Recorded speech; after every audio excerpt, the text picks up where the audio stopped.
C'était une rediffusion de l'échange que nous avons eu avec Eva Corée, dit Miss One, sur les produits accessoires de la boutique Miss One. Vous pouvez appeler les numéros qui vous ont été communiqués si vous êtes intéressé éventuellement par les produits de la gamme Miss One. À présent, nous recevons notre deuxième invité. Il s'agit du docteur Daniel Bois. Il est pharmacien spécialiste en hydratation et santé, spécialiste en alimentation groupe sanguin. Merci de rester sur Business 24. Vous suivez Business Matin.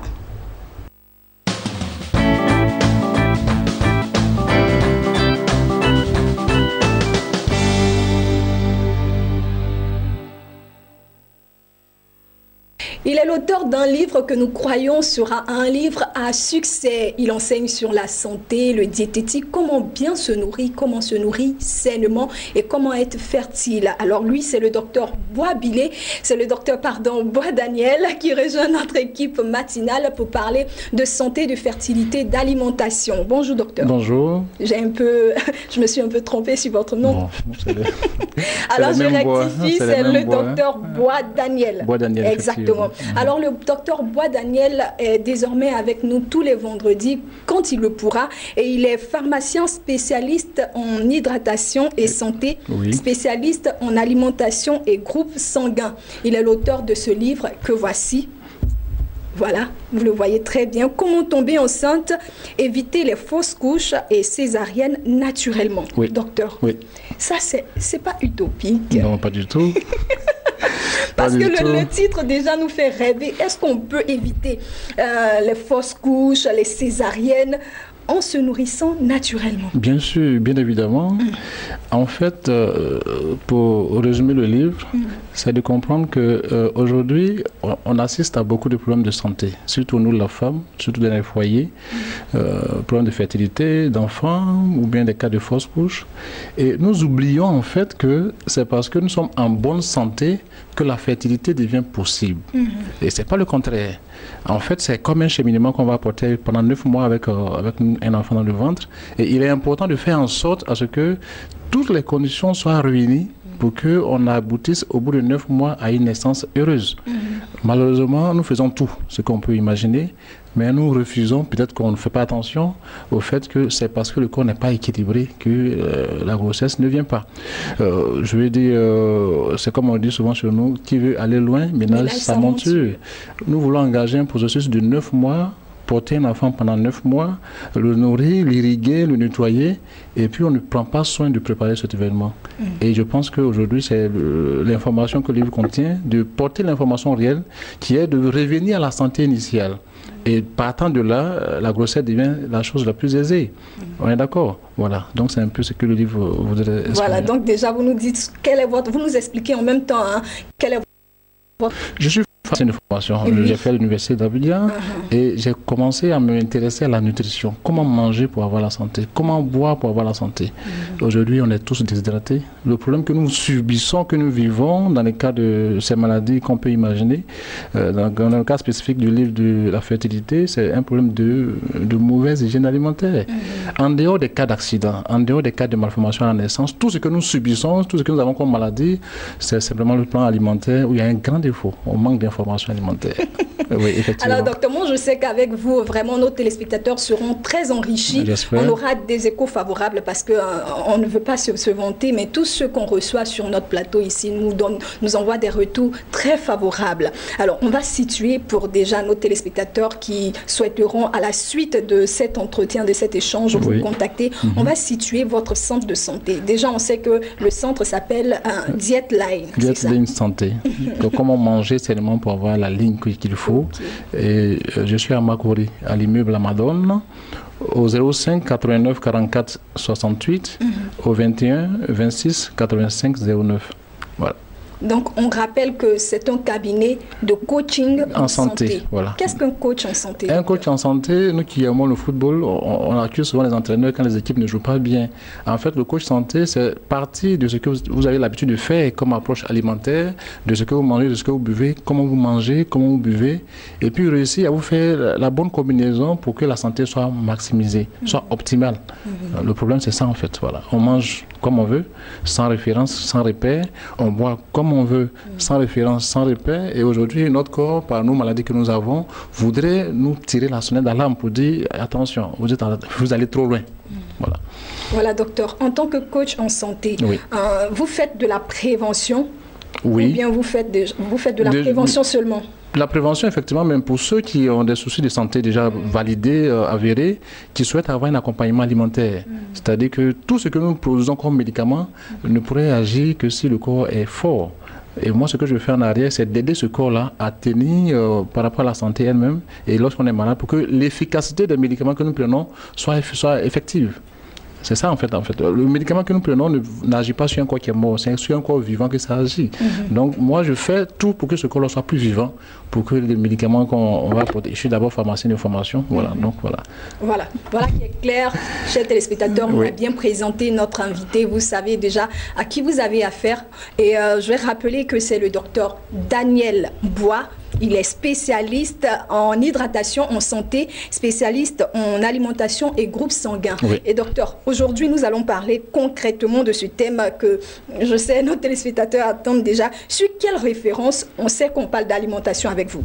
Sur quelle référence nous allons parler d'eau, de l'importance de l'eau déjà pour l'organisme humain. Mais le thème aujourd'hui, c'est sur quelle référence nous nous basons pour boire de l'eau. Et moi, j'ai envie de demander déjà... c'est quoi l'utilité de l'eau pour notre organisme? Pour parler de l'utilité de l'eau, je voudrais prendre des images. C'est encore plus pratique. C'est comme si vous demandez à quelqu'un à quoi sert l'argent. Et il ne pourra pas vous définir ça avec exactitude. Comment je pourrais vous définir ça avec exactitude? mais je veux dire, c'est avec les exemples. Les achats, mais c'est des exemples d'achat. L'eau, en fait, l'eau représente 70% de ce que nous sommes. L'eau fait 70% de notre poids. À la naissance, c'est pratiquement 85% pour un nouveau-né. Voilà. On ne peut pas aujourd'hui penser vivre sans eau. Et on le voit un peu partout lorsqu'on coupe l'eau, ce que cela entraîne comme dommage. On le voit également lorsque dans nos villages, il ne pleut pas. Vous voyez un peu le désastre que cela cause. Notre corps a besoin de beaucoup d'eau. On n'a pas de regard sur l'eau et nous sommes en fait tous déshydratés. On manque d'eau. Et chaque fois que nous n'arrivons pas à boire comme il se doit, le corps est en situation de détresse. Et je pense que cette détresse est à 70% de notre existence. C'est grave en fait, on ne boit pas assez d'eau. Et on ne sait même pas d'abord, comme la question a été posée, sur quelle référence on se base pour boire de l'eau. Est-ce qu'on a bu assez? Et l'image que je donne, c'est un peu les clients qu'on reçoit. Quand je pose la question, quelle est la quantité d'eau que vous arrivez à boire par jour? Les réponses sont vraiment assez extraordinaires. Personne ne veut s'accuser. Docteur, je bois beaucoup d'eau. Moi, en tout cas, je bois beaucoup d'eau. Bon, d'accord. Maintenant, comment tu bois? Si je fouille bien, c'est environ 2 ou 3 gobelets que je bois. C'est illusoire, c'est pas suffisant. Il y a des références qu'il faut appliquer. Aujourd'hui, on parle d'émergence, on parle de chiffres, on parle de quantification des choses. On ne peut pas vivre avec un élément qui détient 70% de ce que nous sommes et puis ne pas avoir un contact correct avec cette personne. Et c'est ce qui, je vais dire, soulève beaucoup de problèmes de santé. Sans eau, rien n'est viable, rien n'est possible. Regardez un peu, là où il n'y a pas l'eau, il n'y a pas d'animaux, il n'y a pas de plantes, il n'y a pas d'hommes. Mais là où il y a l'eau, il y a tous ces éléments qui sont réunis. L'eau, c'est la vie. Et j'aime souvent dire à mes femmes qui viennent, on dit que la femme donne la vie. Et puis on dit ensuite, on dit encore que l'eau est source de vie. Donc, une femme qui ne boit pas de l'eau, il y a problème. Voilà. Alors, docteur, on sait maintenant que l'eau constitue à 70% notre organisme, ce que nous sommes. Tout à l'heure, lorsqu'on préparait l'émission, vous me disiez que nous respirons l'eau, nous buvons de l'eau, tout notre organisme est fait d'eau. Voilà, donc nous devons boire suffisamment. Dans ce cas, docteur, quelle est la quantité d'eau à boire par jour? À boire par jour. Oui. Et déjà comprendre, comme ce que vous avez entamé, que par jour, le fait de respirer, c'est l'eau qui sort par la vapeur. La transpiration, la sueur que nous avons, c'est l'eau qui sort également. Les urines que nous éjectons, c'est l'eau qui sort. Aller aux toilettes, c'est encore de l'eau qui sort. Chez les femmes, les périodes de menstrues, c'est aussi de l'eau qui sort. Chaque jour que nous vivons, nous expulsons de l'eau à travers ces éléments. Ce que le corps nous demande, restituez-moi ce que je vous ai donné. Il faudrait que la notion d'équilibre soit assez claire à ce niveau. Et ce n'est pas négociable. c'est pas que j'ai envie de boire, non, j'ai pas soif. Le corps n'est pas à ce niveau aujourd'hui. Et c'est un peu ces différents défauts d'information qui poussent certaines personnes à boire comme elles le souhaitent, comme elles le veulent. Je n'ai pas soif, je n'ai pas envie de boire. Et ou bien on attend d'avoir très soif pour boire, et là même c'est encore grave. Vous me le disiez, le docteur, on a eu la possibilité d'échanger. Oui. Lorsque on laisse le corps avoir très soif, c'est une alerte. C'est grave. C'est grave. C'est comme si vous avez votre riz au feu et le riz commence à sentir, et c'est en ce moment où vous vous levez pour aller éteindre. Ça a brûlé déjà. Vous voyez un peu l'image. Voilà. Donc on devait avoir une programmation qui fasse que le corps est hydraté en permanence pour ne pas que ce besoin nous soit exprimé. Il ne doit pas l'exprimer à tout moment. Et lorsque je vois des clients qui viennent et puis on arrive à mettre en place leur programme d'hydratation, elle me dit, mais docteur, donc je peux boire jusqu'à dépasser ce que tu me conseillais, et puis je suis autant à l'aise. On ne sait pas, on manque d'informations. Donc ce que vous dites, docteur, on doit pouvoir compenser ce que le corps nous cède. Le corps nous cède, comme vous dites. C'est ça. Et combien on compense sur quelle base? Sur quelle base exactement? Effectivement, voilà, sur quelle base? La base, les travaux ont été faits par des chercheurs qui démontrent que pour irriguer un corps, il faut le poids multiplié par 40 millilitres. D'accord, c'est un peu vague en termes de chiffres, mais de manière pratique, pour une personne qui fait 75 kg, donc multiplié par 40, nous estimons environ 3 litres d'eau à boire par jour. C'est pas négociable. C'est pas négociable. Ça, c'est très important. Non, le docteur, il insiste là-dessus. C'est pas une question de dire non, je bois quand je peux, je bois quand j'ai envie. Tu dois boire parce que tu dois boire. C'est un besoin. Il faut parler plus simplement. Le corps, aujourd'hui, c'est le problème que nous avons aujourd'hui. Ceux qui ont des problèmes de santé ne savent pas qu'eux-mêmes sont à la base de leur problème de santé. Ils ne boivent pas assez d'eau. Les femmes viennent me voir, docteur, j'ai des problèmes de menstrues, ça n'est pas comme ce que je souhaite. Je demande, mais est-ce que tu bois de l'eau? Docteur, je ne suis pas là pour de l'eau. J'ai dit, il y a un problème de santé. Il dit, mais le problème, c'est que vous oubliez, et on le dit, que la plus belle femme ne peut offrir que ce qu'elle a.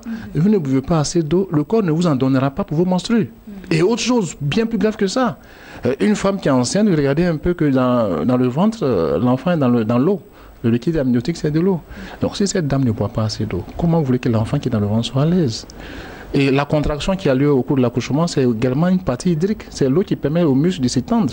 Donc, vraiment, pour la femme, c'est vraiment plus important, mais pour l'homme également, à tous les niveaux de notre existence, l'eau est importante. Voilà, donc, docteur, pour être plus pratique, quand quelqu'un vient vous voir dans votre cabinet pour un conseil en alimentation, la première des choses que vous lui demandez, c'est son rapport à l'eau. Bien sûr. Comment il boit, d'abord la quantité d'eau qu'il boit, et là, il faudrait qu'on ait une précision maintenant. On ne boit pas au hasard, mon gobelet fait ceci, là. Ensuite, déjà combien on doit boire. Ensuite, quand il faut boire, comment il faut boire, on ne boit pas au hasard. Voilà, donc prenons le cas pratique d'une personne qui a, par exemple, 65 kilos. Cette personne doit boire plus exactement 2 litres et demi, vous m'avez dit. 65 kg, sur le rapport, 65 kg tu veux par 40. Donc on va abandonner effectivement les 2 litres et demi. Voilà. Et comment cette personne-là doit boire au cours de On fait une programmation, c'est-à-dire que c'est de faire un programme hydrique qui part de son réveil le matin jusqu'à ce qu'il se couche. Voir ses activités, voir quand il mange, et ensuite on fait un programme. Et c'est ce programme qui va être un peu comme sa boussole, qui va l'aider à se rapprocher de ce coefficient de quantité d'eau idéale pour son corps. Et quel type d'eau doit-on boire, docteur? Une eau potable, en gros. C'est quoi une eau potable? Eau potable, tel que défini, il y a l'eau de robinet, il y a les eaux minérales, voilà, c'est ce qu'on voit. L'eau de puits, bien évidemment. Lorsqu'on est dans une zone où il n'y a pas autre eau que ça, c'est bon. Voilà, mais donc il faudrait prendre des dispositions, mais en tout cas c'est de la rendre potable en fait. Voilà. Très bien. Alors je rappelle à tous ceux qui nous suivent que le docteur Bois Daniel, pharmacien spécialiste en hydratation et santé, spécialiste en alimentation groupe sanguin, il est coach aussi en santé, donc pour tous vos problèmes, vos difficultés de santé, d'alimentation, si vous voulez améliorer votre alimentation, le docteur est auteur de ce livre que voici, vous pouvez déjà l'avoir. Appeler les numéros qui s'affichent au bas de notre écran et que nous allons donner même le 05 89 44 68, je reprends le 05 89 44 68, le 21 26 88 09. Et bien évidemment, tout ce que nous allons aborder ici comme thème, comme sujet se trouve dans ce livre, mais ce n'est pas parce qu'on a un livre qu'on n'a pas besoin du professeur. La pratique. La pratique. Effectivement. Alors, ce livre, il coûte combien? Il coûte 10 000. 10 000 francs seulement. Seulement, oui. Voilà, et on peut la voir dans la librairie de la place ou bien nous appeler pour qu'on vous livre. Très bien. À Abidjan. Très bien. Alors, docteur, nous allons vous dire au revoir. OK.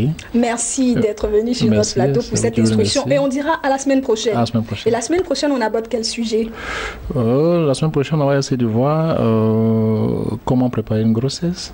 Et comment faire en sorte à ce que, d'abord la préparation de la grossesse, on la prépare comme il se doit pour que le corps prépare la grossesse. Et puis comment tenir une grossesse pour que l'accouchement soit plus aisé. Merci. Il y a tellement de choses à apprendre.